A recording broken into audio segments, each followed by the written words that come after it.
Well, my name is Piers Wilson. I've got two hats really. I'm a director for the IISP, the Institute of Information Security Professionals. I also work in product management for a company called Huntsman Security. We make security analytics, compliance, monitoring technology for the cybersecurity industry for a range of organisations. At the IISP, obviously one of the sponsors of the show today, we run every year a survey. That goes out to people that are new to the profession, very young, early stage of their career, right through to some of the more seasoned, more experienced professionals that have been in the industry for often 20, 30 years in some cases. So we ask questions around how organisations are doing in terms of responding to cyber threats. And of course the people answering are coming right from the coalface, so it's pretty direct feed. And every year there's normally some good news and some bad news. The survey this year, the good news that we found was there's a slightly greater percentage of women responding to the survey this year, and of course diversity in the security industry is a challenge that we're all trying to deal with. And also there's a perception, I think, that we're getting better as a profession, as an industry, at handling incidents and breaches when they occur. The organisations that have been breached are often, the victims of a crime. Now, you've gone through this process of being attacked or having data leaked or an insider maybe stealing information, and you've got to deal with the fact that you're ostensibly the victim, but in a way that actually restores faith in your business and your brand and your organisation.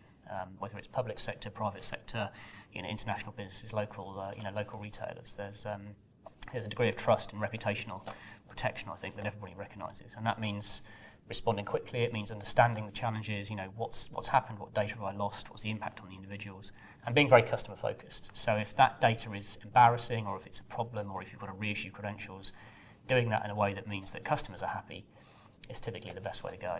Unhappy customers, as we've seen with some of the ATM network outages in the last couple of weeks, they take to social media very quickly these days, and before you know it, that story has blown out of all proportion. So you can't just expect your press office to issue a statement and then that's the end of it these days. Social media doesn't sleep. There's a better understanding now within the profession that you need to involve the PR, the legal people, the corporate communications and the finance officers as early as possible, and actually respond to breaches much more quickly, as we've seen with some of the rather high-profile cases in the past. The downside, of course, is that we know that we're still struggling for resources in security. The conference today has been very well attended. A lot of people here, but we need more people coming in at the lower end for apprenticeships and degrees. We need more people transitioning in from other fields, and of course the threat landscape for businesses, the range of technologies they use, whether it's cloud, IoT, mobile, that expansion of data and access is a real challenge. Whether it's from a compliance point of view through GDPR, or actually just in managing their business as a normal process. The globalization and moving data around between data centers, between users, between customers, third parties. These are making the job of the security professionals much harder. One of the questions is around, is it a shortage of skills, or is it resources, or is it experience? Because these things can be different. You can't magic up experience overnight, but you can find more resources by just throwing people at the problem. And actually, it's a blend of all of those things. You need different levels of experience. You need people that can manage teams as well as people that can work on low-level technology issues. You need resources so that you can cope with the fact that your organisation IT footprint is now 5 times the size it was 5 years ago. But you need skills as well, either in cloud technology, mobile devices, how applications work. That skills challenge is driven by the fact that technology never stands still. So the kind of things that people are having to secure these days, they might not have existed 10 years ago. So too much experience and not enough skill, I guess, could be a bad thing as well as the other way around. So it's a real blended issue, I think. We've run the survey a few years now, so we're starting to see trends over time in some of the data, and that's very interesting. Certainly one of the challenges that's been common throughout the last few years is that people issues still predominate in terms of where the problems lie. Now that could be in terms of users, and we know staff awareness and training education is important. Understanding security within developer and administration, IT and technical functions, as well as, of course, getting more people into actually working security teams. But you've also seen, I think, a growing level of demand from consumers, from citizens, from privacy groups, for organisations to handle information in a much more robust and responsible way. So the bar is higher as well, if you like. So you've got organisations that are trying to avoid having a data breach or an incident, not just from the point of view of the fines and the regulatory damage, but also their reputation and their sort of standing in the world. So looking ahead to the survey, it's useful because it helps us to understand, the trends and the direction things are going in. So we know, for instance, that organisations are spending more and investing more in their security budgets. What we also know from talking to professionals at the coalface in security frontline jobs is that actually that increased investment, that increase in technology spend, if you like, is not necessarily matching the growth in the threat landscape and the challenges they're facing. So that's a disconnect that we need to address.